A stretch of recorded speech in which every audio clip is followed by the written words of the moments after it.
Assalamu alaikum students. Let's discuss some important MCQs from second chapter atomic structure about Bohr radius.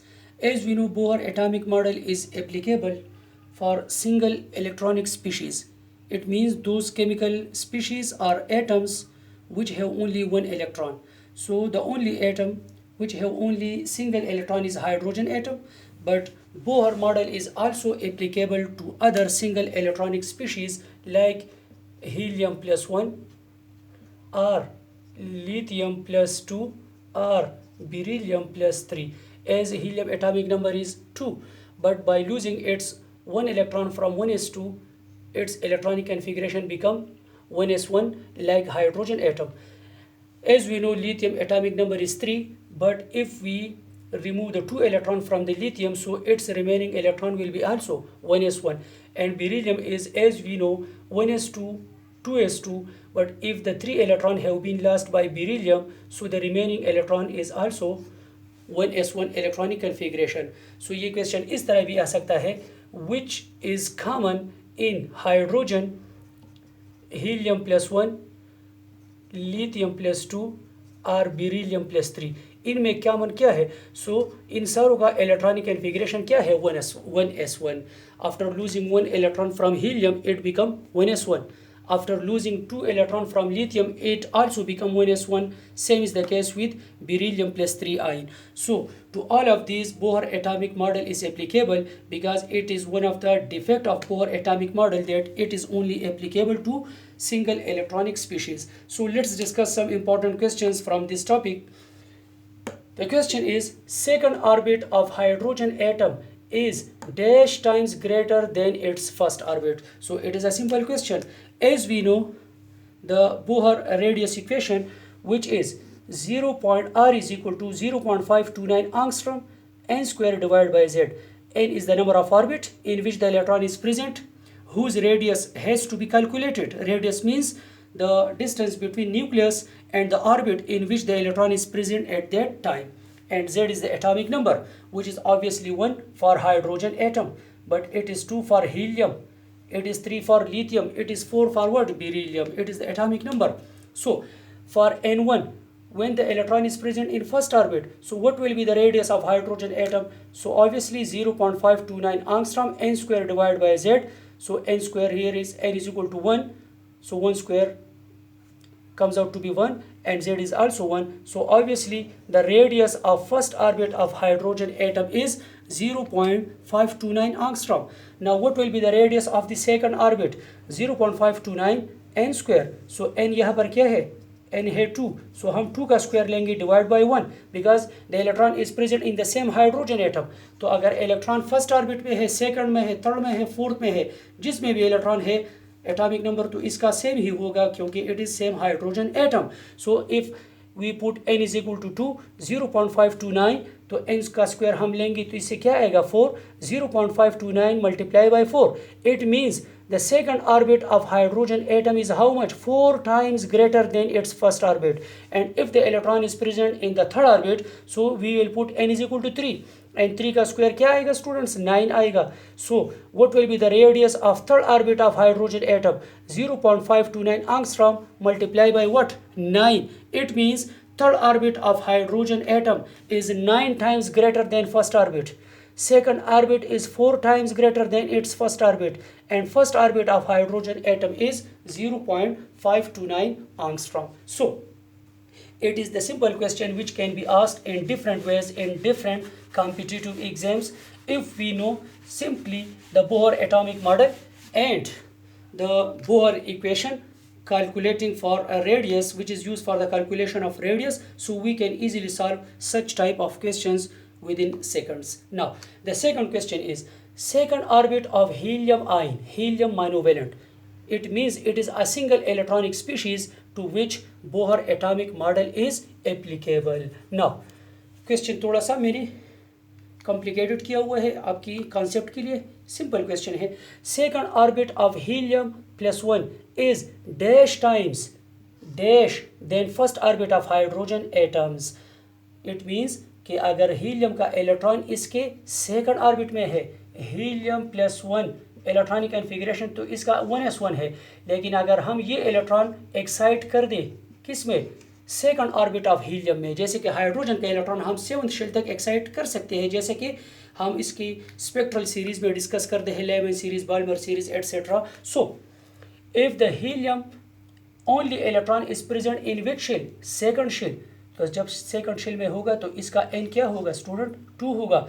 और helium का atomic number क्या है, keep in mind we will put Z is equal to 2 for which, for helium I, because इसका atomic number क्या है, 2 है.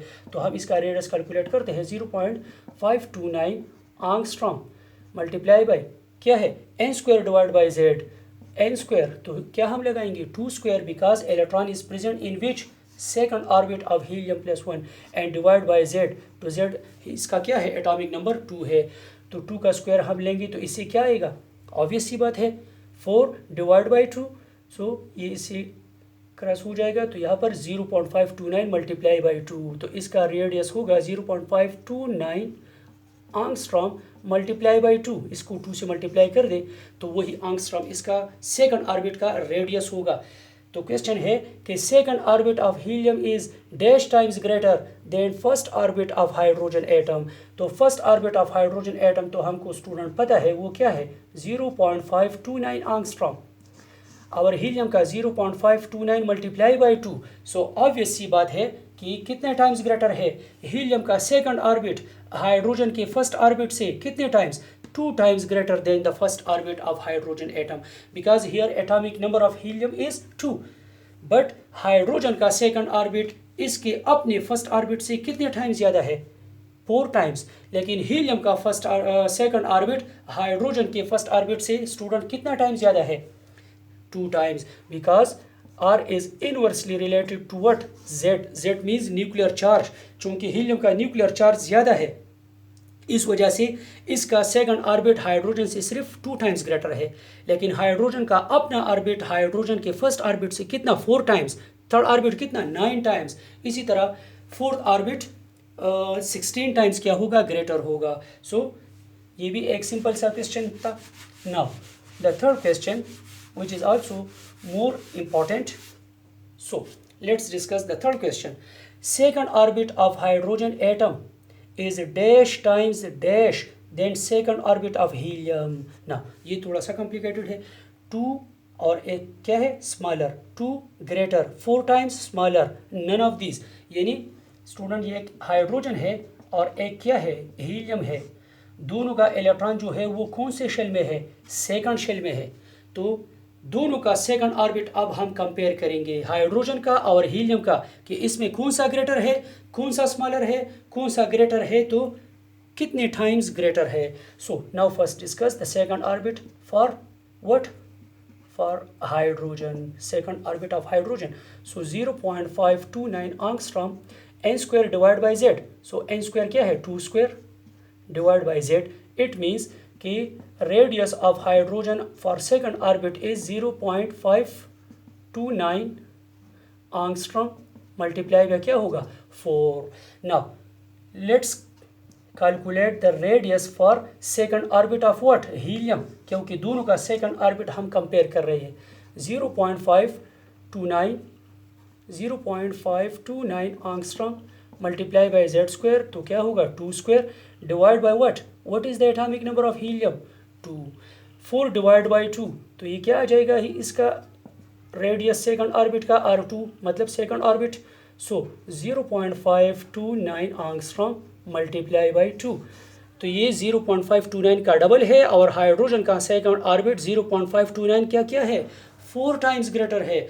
It means, तो obvious सी बात है कि second orbit of hydrogen atom is dash times dash, कितना टाइम्स, 2 टाइम्स, डैश क्या ग्रेटर और लेस, ऑब्वियस सी बात है यार, क्या होगा, ग्रेटर होगा, क्योंकि हाइड्रोजन का रेडियस 0.529 एंगस्ट्रॉम मल्टीप्लाई बाय 4, और हीलियम का second orbit 0.529 angstrom multiply by क्या है, मल्टीप्लाई बाय 2. तो ऑब्वियसली बात है कि ये क्या होगा, ग्रेटर होगा, कितने टाइम्स, 2 टाइम्स डैश ग्रेटर. तो कौन सा ऑप्शन ठीक होगा, 2 times smaller, no 2 times greater, yes, ये ऑप्शन इसका क्या होगा, ठीक होगा. सो सिंपली सी बात है स्टूडेंट्स, अगर हमको सिर्फ ये इक्वेशन पता हो 0.529 angstrom n square divide by z। So obvious सी बात है कि r directly related to n square and radius inversely related to what z होगा। तो ये ईटा में ये भी आ सकता है कि which of the following relation is true. तो अगर न्यूक्लियर चार्ज ज़्यादा होगा तो ऑब्वियस सी बात है electron will be attracted towards the nucleus, तो रेडियस विल डेफिनेटली डिक्रीजेज। लेकिन अगर ऑर्बिट नंबर ज़्यादा होगा when electron has been excited from the nucleus away due to the absorption of energy, so obvious सी बात है as electron go away from the nucleus its radius will increases, and if the nuclear charge increases its radius will decreases। so जितना अगर हमको ये relations मालूम है, हमको इक्वेशन का पता है, तो इससे हम कोई भी MCQ easily with in seconds solve कर सकते हैं। Thank you.